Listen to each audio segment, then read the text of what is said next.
اللسان الحلو هو اللي بيخلي الناس تتعامل معاك وتحبك أو تكرهك.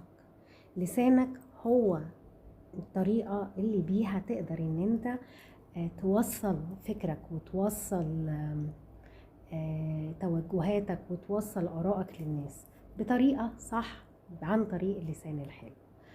عارفين القصة بتاعت بياع الخل وبياع العسل؟ هحكيها لكم. كان في زمان بيقال يعني في العصور العربية القديمة اتنين جنب بعض بائعين، واحد بيبيع خل، والخل ده يعني استخدامه قليل وطعمه مر ومحدش بيحب ان هو يستخدمه كتير، وبياع تاني بتاع عسل، المفروض ان الناس كلها بتحب العسل وطعمه جميل وبتحط على الاكل والناس بتاكله كده.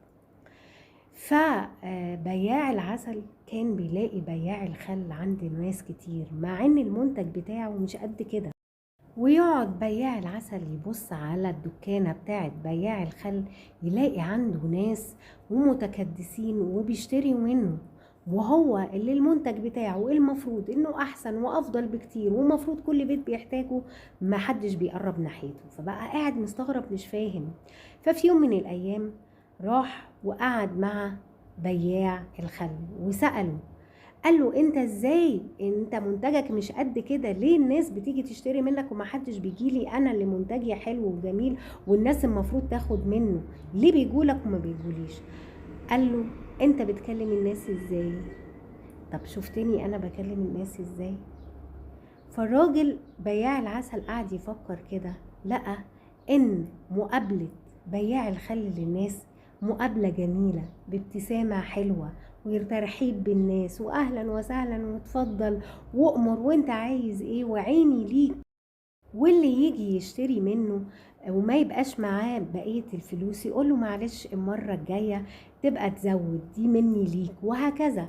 اما بياع بقى العسل فكان كشري، بيكلم الناس بدوق خلق ومش طايق نفسه وهو بيبيع للناس، وان كان عاجبك وهو ده اللي عندي وانت مش هتلاقي زي حاجتي بره وانت وانت وانت وانت.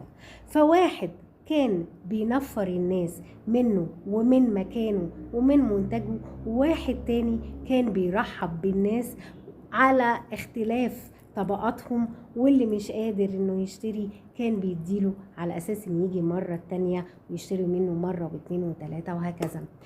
ده نوع من انواع الماركتينج، وده نوع من انواع السيلز الشاطر اللي بيعرف ان هو يجذب العميل ليه او لا. وفي الاول وفي الاخر انتوا لو رجعتوا لديننا تلاقوا الآية الكريمة اللي بتقول ولو كنت فظا غليظ القلب لانفضوا من حولك. صدق الله العظيم. المعاملة الجيدة بابتسامة بشوشة وترحيب بالناس بتفرق ما بين ان انت تقدر تجيب الناس ليك او تنفر الناس منك وتبعدهم عنك. الكلمة الحلوة صدقة، الكلمة الطيبة بتجذب الناس ليك وتحببهم فيك. يا ريت نرجع للمعاملات الدينية الحسنة بتاعتنا ونتخذها عبرة وأسوة حسنة.